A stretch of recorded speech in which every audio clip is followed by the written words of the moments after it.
성령께서 우리와 함께 하시는 줄 믿습니다.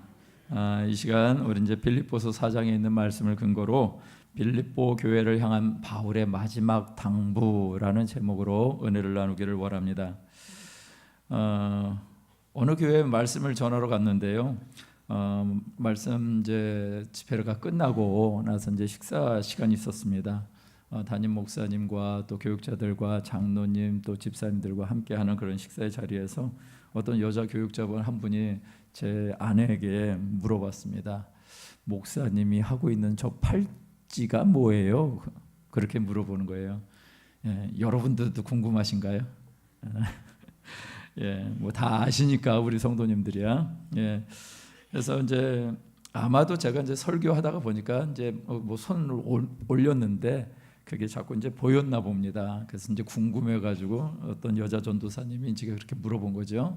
그래서 이제 제가 설명을 했죠. 우리 교회에서 우리 교회 안수 집사님들이 이제 주관해서 감사 캠페인을 할 때 나눠줬던 팔찌입니다. 한 4년 정도 됐네요라고 그러니까는 아니 그것 아직까지도 하시냐고. 그래서 아니 담임 목사님이 그런 걸 하고 다니시냐고. 신기하다고. 아니 담임 목사님 이런 거 하면 안 돼요? 그래서 왜 그런 생각을 하고 있는지는 모르지만 어쨌거나 이 팔찌를 하는 것은 이 팔찌에 의미가 있어서 하는 거죠. 이 팔찌에 써져 있는 문구 여러분들 아십니까? 우리의 감사는 기적을 만듭니다. 한번 같이 따라해 보실까요? 우리의 감사는 기적을 만듭니다. 우리의 감사가 기적을 만들어내는 줄 믿습니다. 감사하는 사람은 어떤 사람일까요? 만사 형통한 사람들이 할 수 있는 것이 감사일까요? 보이는 현실에 초점을 맞춘다면 아마 만사 형통한 삶이 우리의 평생 가운데 있지 않을 수도 있습니다. 늘 원망과 불평이 삶에 배어 있다면 이 삶의 자리에 하나님이 주신 감사의 현장을 놓치고 살아갈 수도 있는 것이죠. 제가 어저께 말씀 준비를 하고 있는데 전화 한 통을 받았습니다. 예전에 그 지방에서 목회를 하고 있을 때 한 분이 우리 집사님 한 분이 전화를 주셨어요. 집사님이 이제 전화하신 내용은 자식 때문에 속상해서 죽겠다고. 이유는 그거죠. 이 자식이 참 마음에 안 든다고. 행동이 마음에 안 든대요. 이 자식이 어떤 자식이라고 하니까 참 그러네요. 이 아들이 어떤 아들이냐면 이제 미국에서 이제 공부를 했고 아이비리그 이런 데서 이제 공부를 하고 또 한국에 와가지고 또 한국의 대기업에 근무하는 그런 아들입니다. 그런데 이 아들이 하는 행동이 마음에 안 드는 거예요. 이걸 얘기하자면 한 30분을 얘기해야 될 것 같아서 넘어가고요. 제가 이제 그분의 말씀을 이렇게 쭉 들으면서 이분의 말하는 것엔 일리가 있긴 있는데 왜 자식으로서 해야 될 도리를 안 하는 것 같으니까 일리가 있기는 한데 뭐가 하나 문제가 있더라는 것이죠. 그게 무엇이냐? 자식과의 친밀한 관계. 아들과의 친밀한 관계는 없고 아들한테 이것 해라 저것 해라 했는데 말을 안 듣는다고 하니까 그것이 마음이 어려운 거예요. 그런데 뭔가를 말하기 전에 있어야 될 것이 무엇일까요? 자녀들과의 친밀한 관계가 있어야 되죠. 근데 그거는 없고 자꾸 뭔가를 요구하는데 요구하는 대로 안 하는 것이죠. 심지어 신앙생활도 안 하는 것처럼 보이니까 그게 더욱더 불만이었던 것입니다. 그래서 제가 해드릴 수 있는 말은 그것이었습니다. 아들 부부를 위해서 묵묵히 기도해 주세요. 그리고 아들을 위해서 혹시나 흘릴 눈물이 있다면 눈물로 기도해 주세요 라고 제가 그렇게 말씀을 드렸습니다. 제가 그 가족의 상황을 너무나 잘 알거든요. 그 아들에게 있어서는 가장 사랑하는 어머니가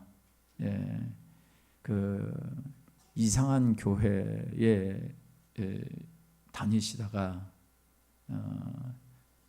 암이 번졌는데 전이가 됐는데 수술 시기를 놓쳐버린 거예요.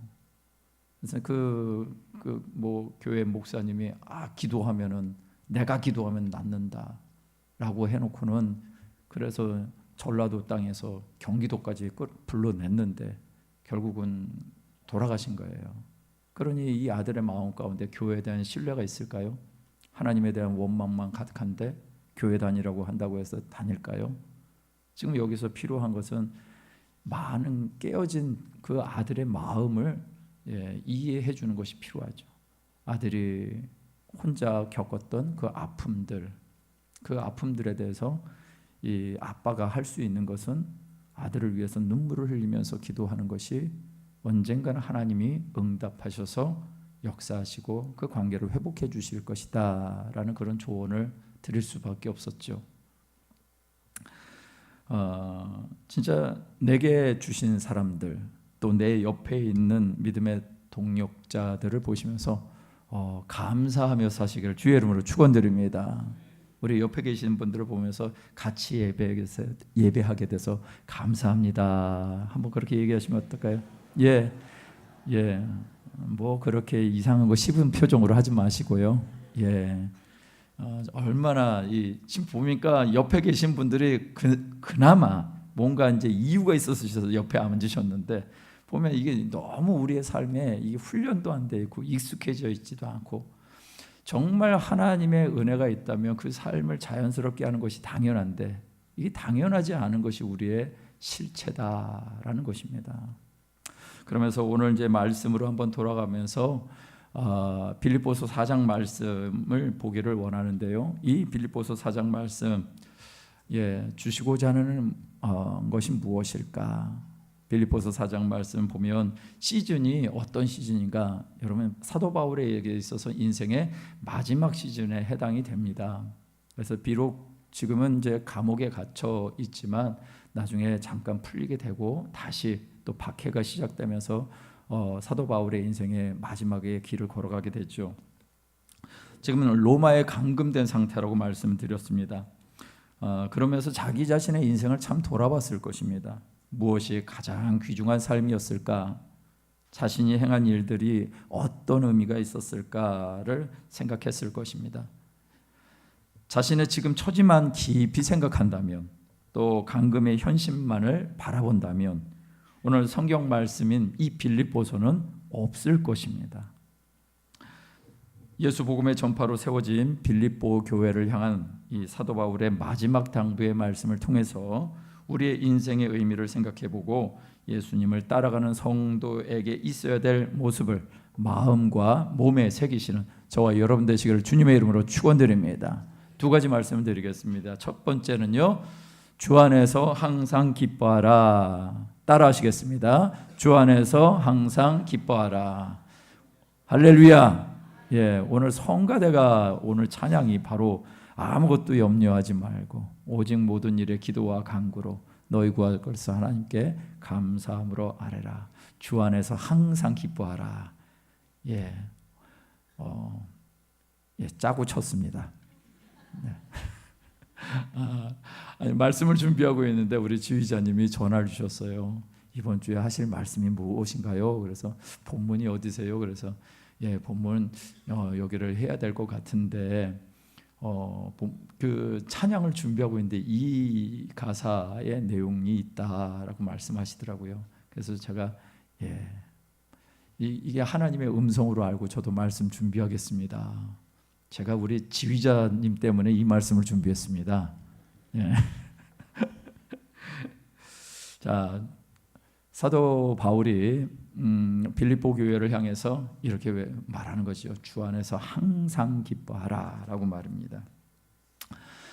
여러분 인생을 사시면서 인생에 대해서 여러분들이 나름대로 정의를 내리신다면 뭐라고 정의를 내리실 수가 있겠습니까? 어떤 분은 그러시더라고요. 인생은 정말 고통이다. 뭐 그렇게 얘기하시는 분들이 있더라고요. 또 다른 종교에서도 보면 인생은 정말 고통이다. 뭐 업이다. 뭐 이런 식으로 얘기를 하죠. 그런데 왜 업인지, 왜 고통인지, 왜 고통이 인생의 결론인지, 왜 또 그렇게 살아가야 되는지도 원인도 모른 채 인생은 고통이다라고 얘기를 한다면 그것처럼 우리가 사는 동안 억울한 일은 없지 않을까요? 그렇게 산다면 기쁨이 있을 수 있을까요? 쉽지 않을 것입니다. 잠깐 기쁨과 웃음은 있을 수 있는지 모르겠지만 우리의 삶의 자리에 웃는다는 것은 허탈하기 그지없는 웃음으로 끝나고 말 것입니다. 바울은요 빌립보 교회를 향해서 그래서 4장 4절에 보니까 이렇게 외치고 있는 것입니다. 주 안에서 항상 기뻐하라. 내가 다시 말하노니 기뻐하라 라고 말이죠. 이 말은 빌립보서 3장 1절에도 동일하게 끝으로 나의 형제들아 주 안에서 기뻐하라 라고 얘기를 하고 있습니다. 도대체 어떻게 해야지 항상 기뻐할 수 있을까요? 성경을 읽는 독자인 성도들에게 이 요구는 좀 무리한 요구는 아닐까요? 어떻게 항상 기뻐할 수가 있는가? 대도 안 되는 요구를 하고 있다면 여러분 성경 이거 어떻게 해야 될까요? 뜯어 고쳐야 되는 거 아닌가요? 예. 여러분 우리가 이 말씀을 대하면서 여러분들 어떤 생각이 되십니까? 항상 기뻐하라고 주 안에서 항상 기뻐하라고 사도 바울은 우리에게 말하고 있는데 이것을 통해서 우리가 생각하고 있는 것은 이건 돼도 안 되는 일이야 라는 것이 저와 여러분들의 마음 가운데 혹여 없으신가요? 사도 바울은요 이것이 무엇인지를 정말 아는 사람이었습니다.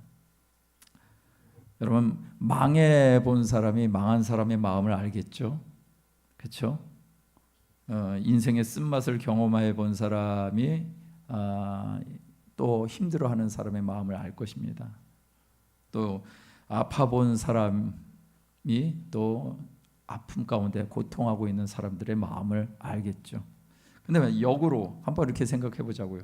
진짜 기쁨을 아는 사람이 기쁨을 전할 수가 있겠죠. 할렐루야. 예. 사도 바울이 지금 이 말하고 있는 것이요.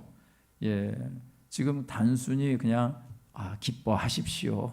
기쁘게 사셔야만 합니다. 라고 얘기를 하는 것이 아니라 지금 뭐라고 얘기했어요? 항상 기뻐하라. 이게 무슨 말이에요? 예, 권하는 말이 아니라 명령하고 있죠. 항상 기뻐하라. 이것은 믿는 자들에게 따라오는 것이다 라고 사도 바울은 당당하게 얘기하고 있는 것입니다. 저와 여러분들이 계속해서 사도행전의 말씀을 봐서 사도 바울이 어떤 삶을 살았는지 잘 알 것입니다. 수많은 죽음의 위기를 직면한 성경의 인물이 있다면요 단연 누구라고 얘기할까요? 사도 바울이지 않을까요? 그 모든 1차, 2차, 3차 선교의 여행과 또 로마까지 감옥에 갇혀가는 그런 상황 속에서 또 태풍 유라굴로를 만나가지고 폭풍의 위기 속에서도 정말 수많은 위기, 수많은 고통, 수많은 죽음의 위협 앞에 있었던 존재가 사도 바울인데 사도 바울이 지금 이렇게 얘기하고 있는 거예요. 항상 기뻐하라랍니다. 도대체 뭘 근거로 이 사람은 뭘 근거로 이렇게 얘기할 수 있는가라는 것이죠. 사도 바울은요 그 근거가 오늘 항상 기뻐하는데 어떻게 기뻐하라고요? 어디에서요? 주 안에서. 주 안에서 항상 기뻐하라라는 것입니다. 그러니까 기뻐할 수 있는데 주 안에서만 기뻐할 수 있는 것이 그것이 인생이다라고 얘기를 하고 있는 것입니다. 저와 여러분들의 신앙생활 하시면서 기뻐하십니까? 기뻐하십니까? 할렐루야. 네, 안 되더라도요 말씀이 이렇게 얘기하고 있다면 여러분의 영혼에게 명령하시길 바랍니다. 주 안에서 나는 항상 기뻐할 수 있는 자야라고 명하시길 바랍니다. 왜? 여러분 안에 정말 예수님이 계시잖아요. 여러분들이 예수님을 믿으셨잖아요. 사도 바울에게 있어서요 예수님을 믿는 것은 단순히 그냥 종교 생활을 하는 것이 아닙니다. 이 당시에는 더더군다나 교회도 없었으니까 이렇게 일정하게 종교 생활, 교회 생활도 안 했을 것입니다. 그런데도 불구하고 사도 바울 안에는 항상 기뻐할 수 있는 이유가 있었습니다. 그것이 무엇인가요? 그가 만난 예수님인 것인 거죠.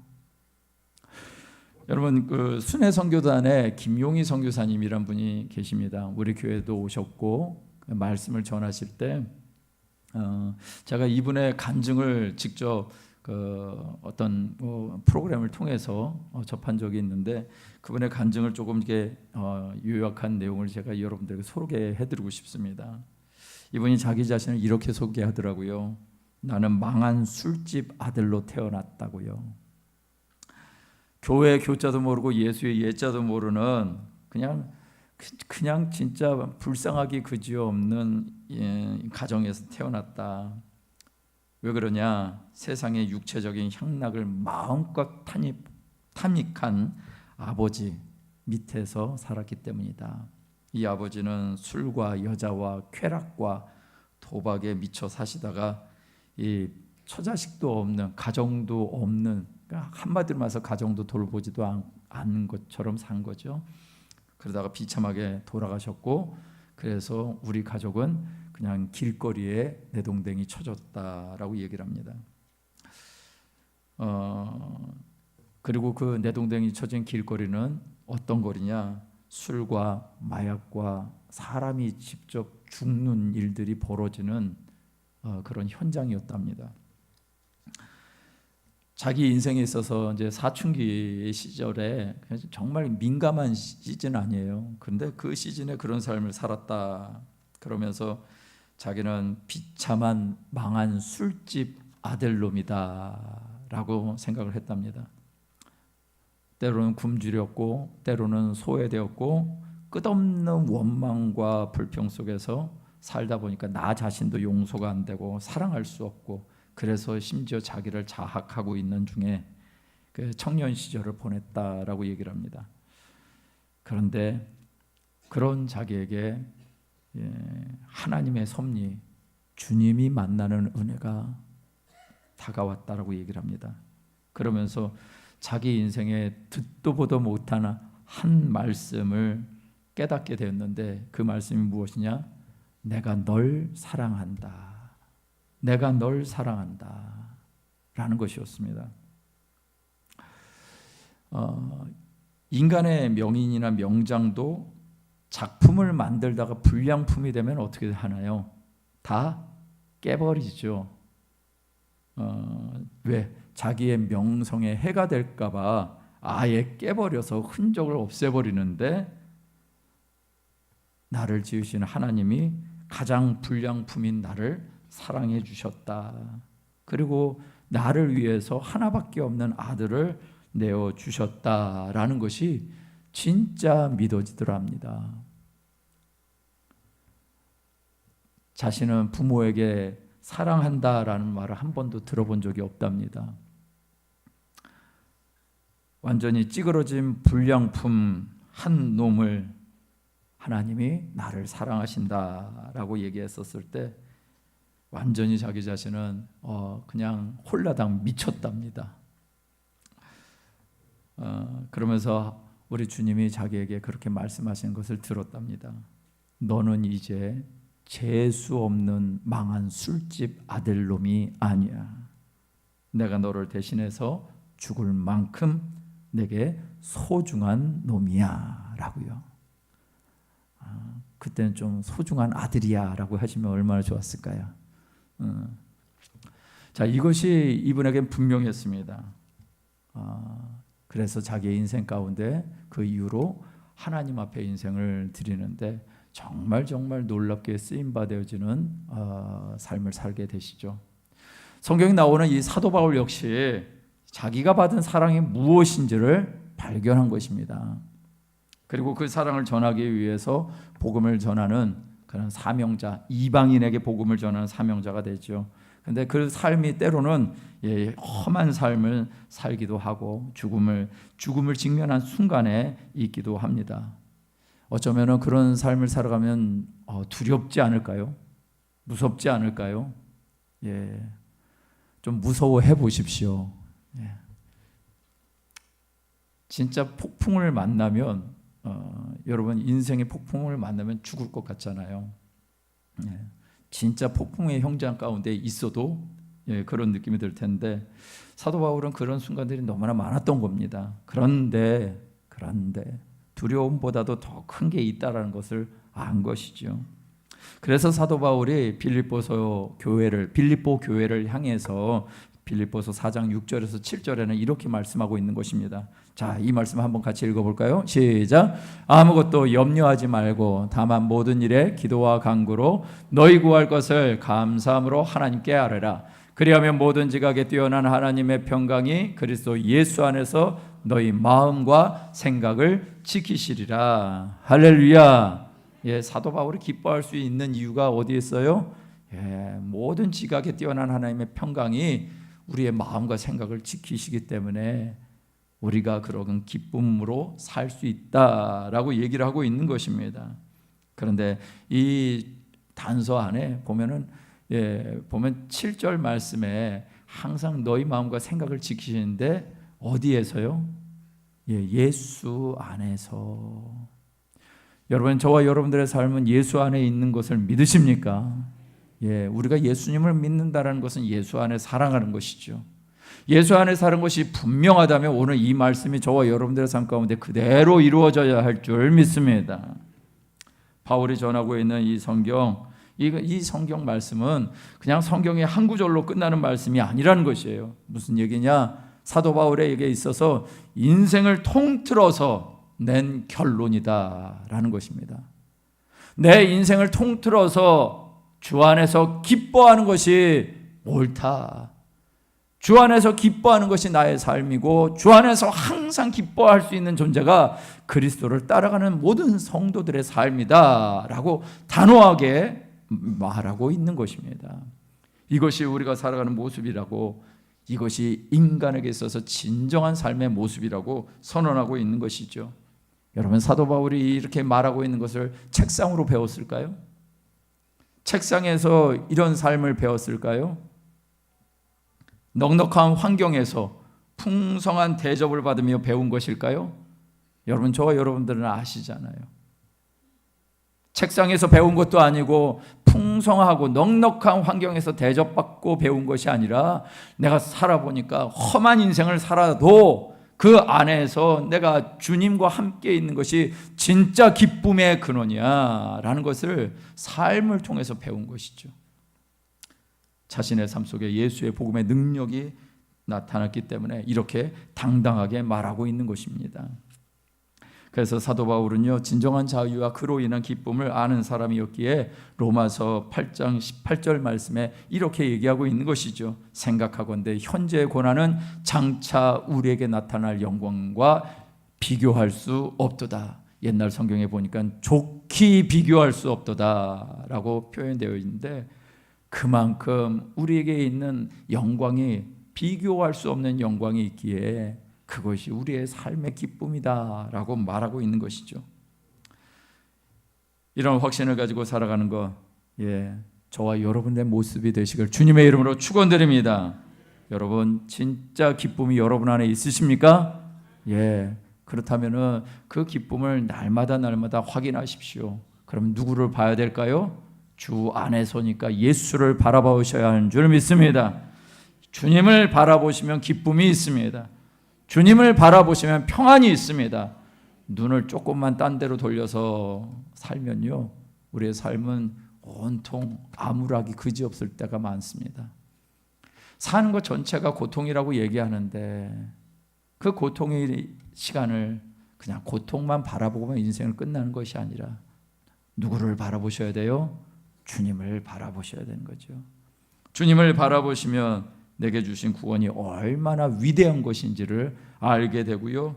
그러면 이렇게 살지 않을까요? 고린도후서 6장 10절 말씀입니다. 이 말씀 함께 읽겠습니다. 시작.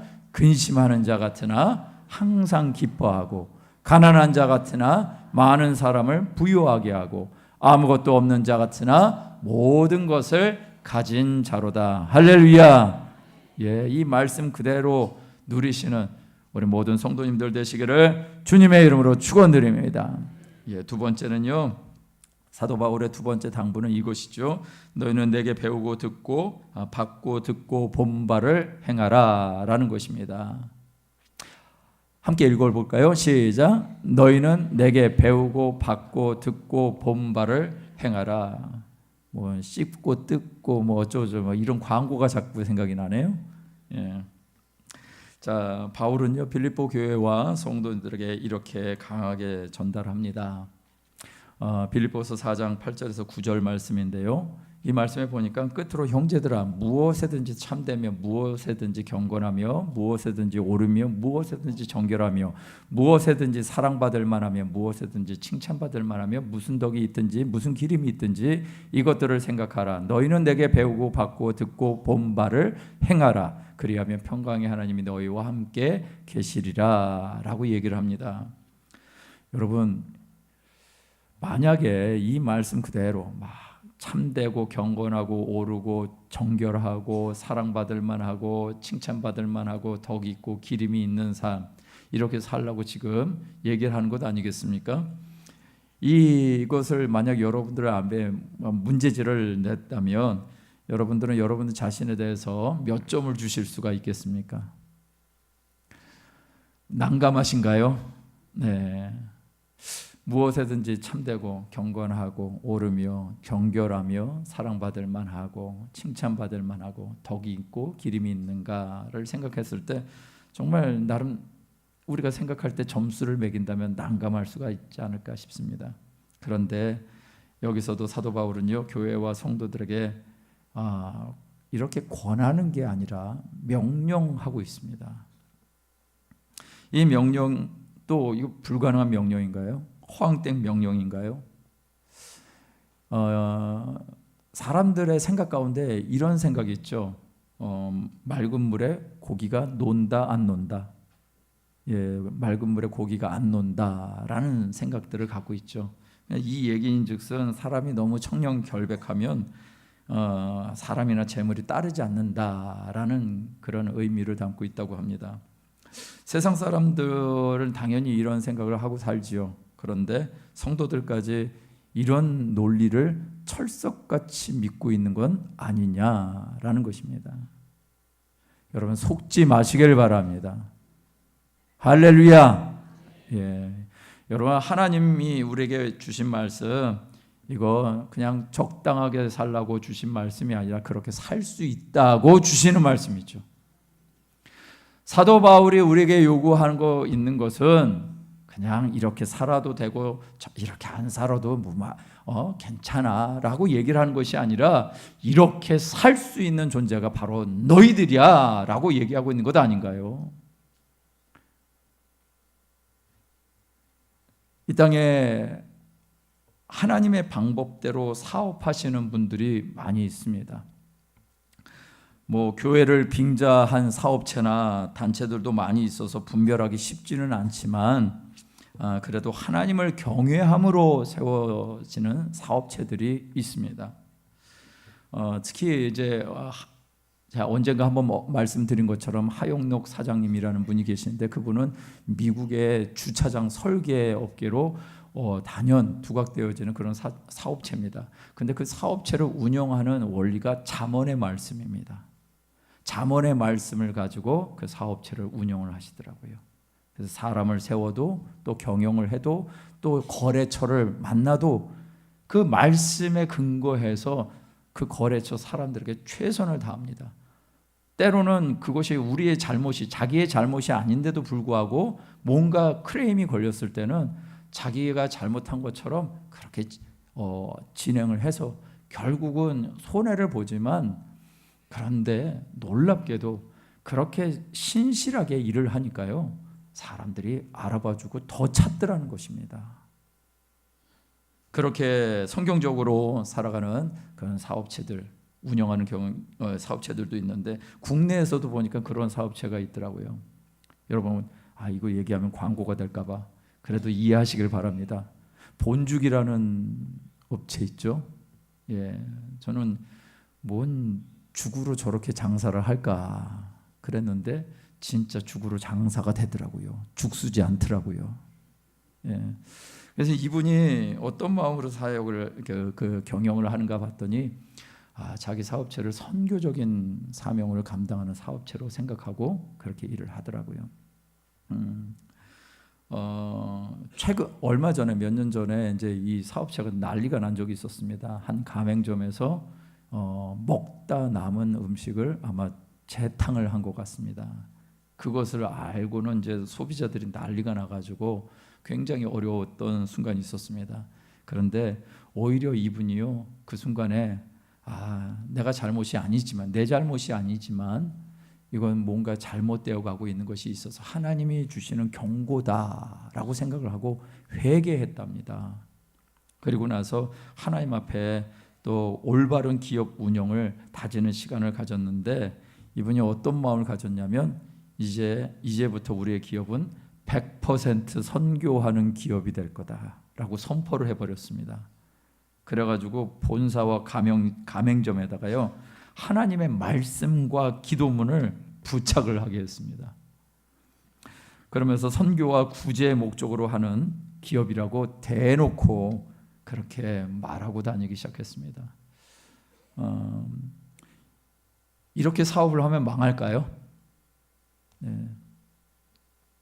이분이 이렇게 사업을 할 수 있었던 이유가 무엇인가 봤더니 예전에 사실은 먼저 사업을 했었답니다. 큰 사업을 남편과 같이 했었는데 잘 되다가 IMF 때 완전히 사업이 순식간에 망했답니다. 그러면서 정신병, 신경증이 걸려가지고 병원에 입원해가지고 살았던 순간들이 있었고, 정말 잘 나가는 그 시절에 자기가 번 돈을 가지고 아이들을 이제 강남 학군에다가 공부시키려고 집도 이사하고 아이들을 그렇게 공부시키고 그렇게 살았는데, 그렇게 살면 잘 사는 것이라고 생각을 했는데 폭삭 주저앉아 버린 것입니다.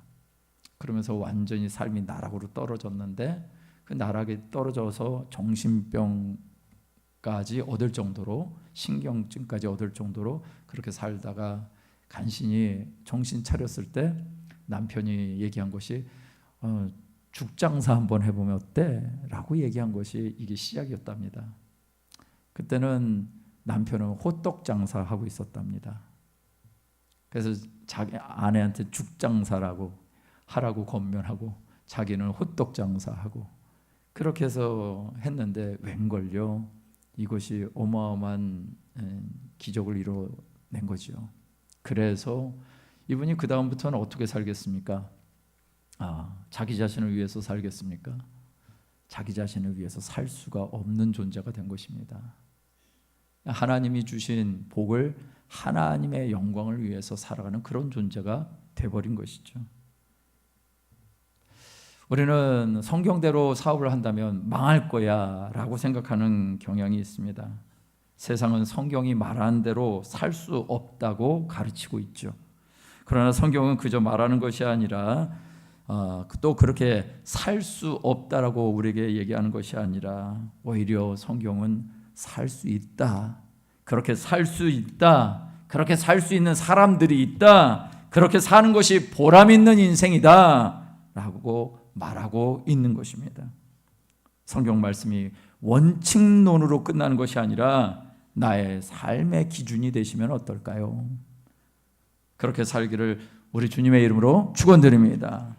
요한복음 14장 17절에 보니까 그는 진리의 영이라 세상은 능히 그를 받지 못하나니 이는 그를 보지도 못하고 알지도 못함이라. 그러나 너희는 그를 아나니 그는 너희와 함께 거하시며 또 너희 속에 계시겠습니다. 할렐루야. 세상은 그를 받지 못한답니다. 보지도 못하고 알지도 못하지만 이곳에 계신 여러분들은 하나님이 어떤 분이신지를 알고 예수님이 어떤 분이신지를 알고 그 믿음을 가지고 살아가는데, 이제 그 믿음과 더불어서 우리 안에 누가 계셔요? 우리 안에 함께 거하시는 분이 계시다는 사실을 믿고 살아가시는 분이 바로 저와 여러분들인 줄 믿습니다. 이제는 그 믿음이 어떻게 될까요? 그냥 내 머릿속에 사변적인 생각으로 머물러 있는 것이 아니라 이제는 우리의 삶을 통해서 해야 될 일이 무엇인가를 찾아야 되지 않을까요? 어떤 사람이 무디 목사님에게 이렇게 물어봤답니다. 성경을 읽다가 아무리 읽어도 깨달아지지 않고 하나님이 의심되면 어떻게 하지요? 라고 질문했더니 이 무디 목사님이 이렇게 얘기하신 거예요. 그럴 때는요, 성경책을 덮어놓고 뛰쳐나가서 전도하고 지나가는 손수레라도 밀어주시고 무슨 일이든지 찾아서 봉사하십시오. 그리고 돌아와서 성경을 읽으면 해석이 잘 될 것입니다. 라고요. 말씀대로 이제는 행동하며 살 때인 줄 믿습니다. 성경 말씀 가장 잘 배울 수 있는 것, 성경 말씀을 잘 이해할 수 있는 것은 하나님이 우리와 함께 하신다면 함께 하시는 하나님과 더불어 행동하는 신앙, 그것이 저와 여러분들의 모습이 되어야 할 줄 믿습니다. 성경은요, 구약에도 하나님이 우리를 어떻게 하실 것인지 말씀하시더라고요. 에스겔서 36장 26절에서 27절 말씀에 보니까 또 새 영을 너희 속에 두고 새 마음을 너희에게 주되 너희 육신에게 굳은 마음을 제거하고 부드러운 마음을 줄 것이며 또 내 영을 너희 속에 두어 너희로 내 율례를 행하게 하리니 너희가 내 규례를 지켜 행할지라. 할렐루야.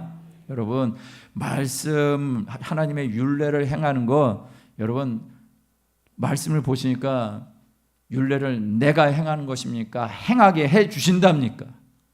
행하게 해 주신다고요. 여러분 안에 계신 그 주님이 그 하나님의 말씀 행할 수 있도록 그렇게 도와주신다고요. 이제는 우리의 차례입니다. 우리가 행할 차례인 것이죠. 삶의 자리에 주저앉아 있지 마시고 생활의 형편에 주저앉아 있지 마시고 육신의 약함에도 주저앉지 마시고 예수 안에서 행하기를 선택하시는 저와 여러분 되시기를 주님의 이름으로 축원드립니다. 말씀을 마무리합니다. 세상에서 기쁨과 만족을 찾는 것이야말로 어쩌면 사막에서 바늘 찾기 아닐까요? 신기루와 같은 기쁨과 만족을 위해서 살지 마시고 주 안에서 진정한 기쁨을 쫓으시기를 주님의 이름으로 축원드립니다. 그렇게 사는 것이 성도라고 말하고 있는 것입니다. 이를 통해서 더 크게 모든 인류에게 회복하기를 원하시는 하나님의 마음이 흘러가야 될 줄 믿습니다.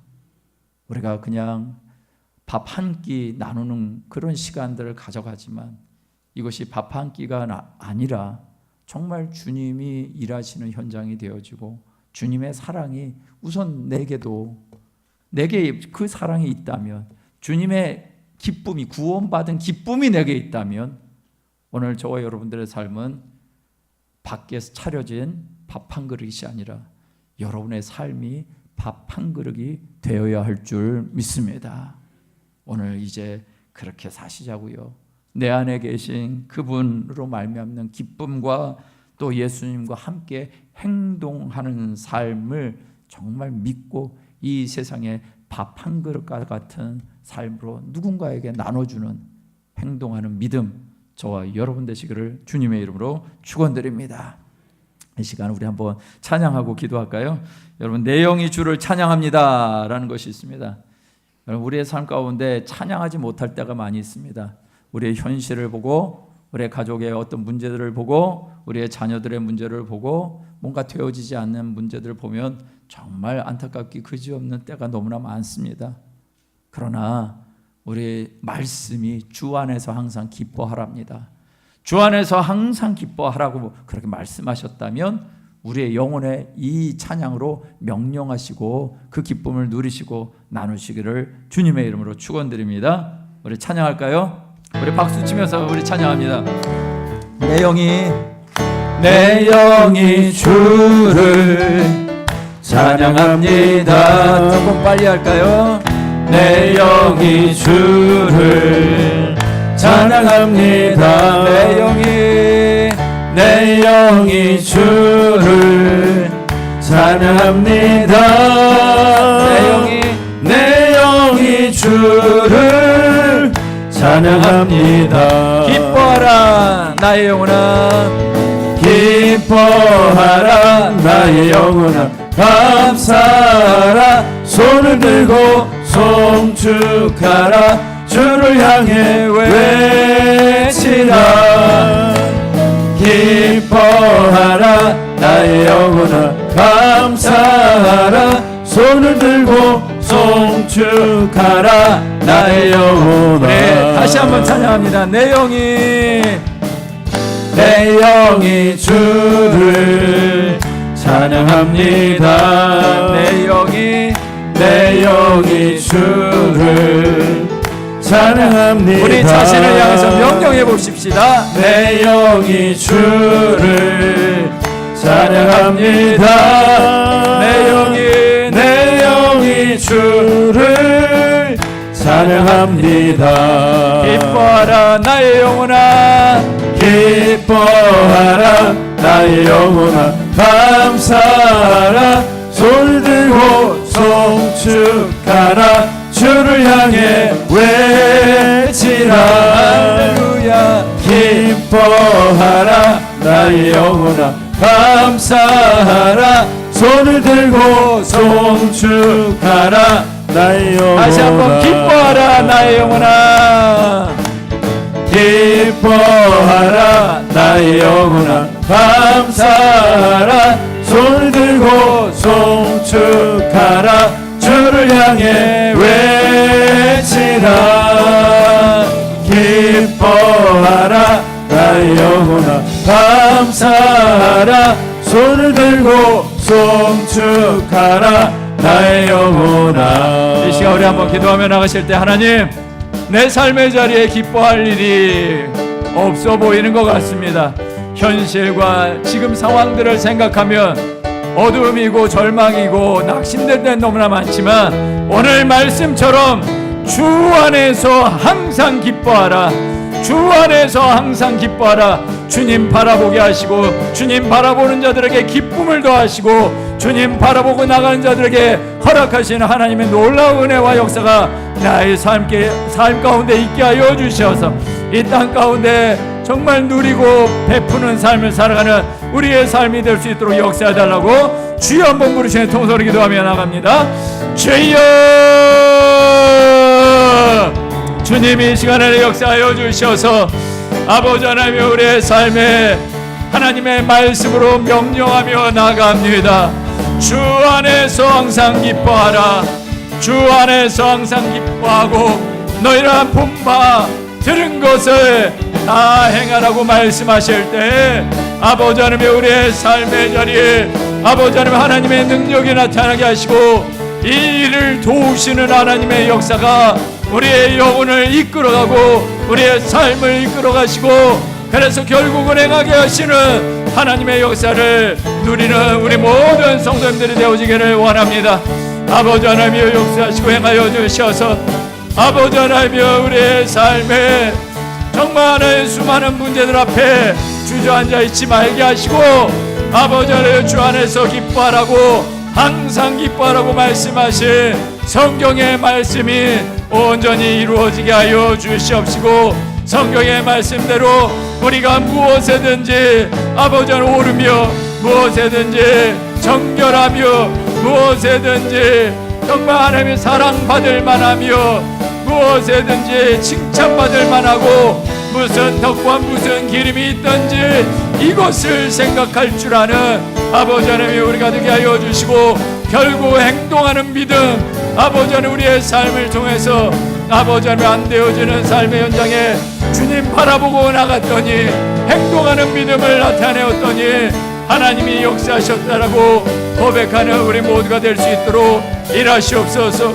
주님, 우리가 세상의 가르침이나 우리가 갖고 있는 나의 연약한 믿음으로 말미암아 안 되어지는 것들을 생각하며 그럴 수밖에 없다라고 그저 하나님이여 주저앉아 있지 말게 하시고, 우리의 믿음의 그리스도의 장성한 분량까지 이르게 하시는 하나님의 역사 가운데 우리 모든 성도님들이 자라할 수 있도록 성장의 은혜를 더하여 주시고 행동하는 믿음을 더해주시고, 그래서 하나님의 놀라운 역사를 경험하고 아버지 하나님이여 정말 하나님으로 말미암는 참된 기쁨을 누리며 살아가는 우리 모두가 될 수 있도록 역사해 주시옵소서. 주님만을 바라봅니다. 주님이 일하시고 행하여 주시옵소서. 오직 주님의 뜻만 구합니다. 이 시간 하나님 역사해 주시옵소서.